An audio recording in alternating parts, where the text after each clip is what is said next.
వాసనలు, పాపపుణ్యాలు అని కర్మలు 2 రకాలు.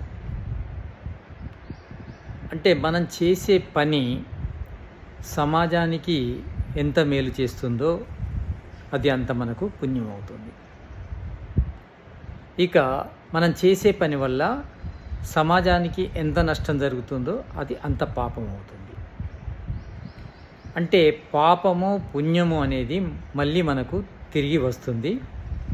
పుణ్యం అయితే అంటే సమాజానికి మనం లాభం చేస్తే పుణ్యం అవుతుంది కదా, ఆ పుణ్యం మనకు సుఖాన్ని ఇస్తుంది.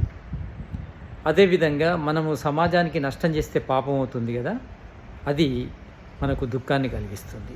ఇది ఖచ్చితంగా మనము అనుభవించాలి.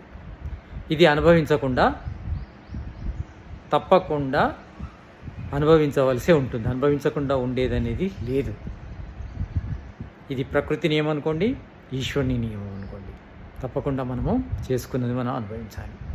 ఇక వాసనలు ఏంటి అంటే, ఒక పని చేస్తున్నప్పుడు మనము ఏ భావంతో చేస్తున్నాము ఆ భావం అనేది మన లోపల ఆ జ్ఞాపకాన్ని కలిగిస్తుంది. అంటే అదే వాసన. అంటే మనం ఏ భావంతో చేస్తున్నామో అది గుర్తుండిపోతుంది. చేసిన పని గుర్తుంటుంది, ఆ భావము గుర్తుంటుంది.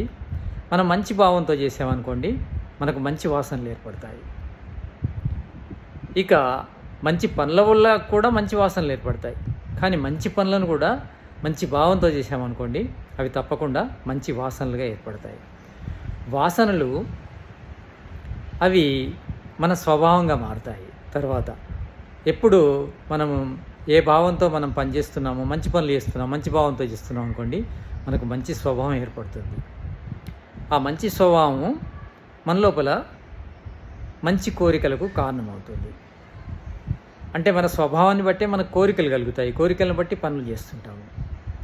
ఈ పనులు పాపము పుణ్యం అని 2 రకాలు ఉంటాయి.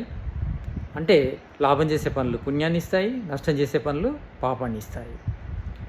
దీనివల్ల సుఖము దుఃఖం లభిస్తుంది. ఇక భావము అనేది మన లోపల ఏదైతే జ్ఞాపకము అనేది ఉందో అది వాసనగా మారుతుంది.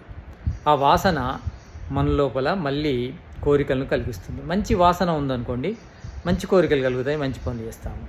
చెడు వాసన ఉందనుకోండి, చెడు కోరికలు కలుగుతాయి, చెడు పనులు చేస్తాము.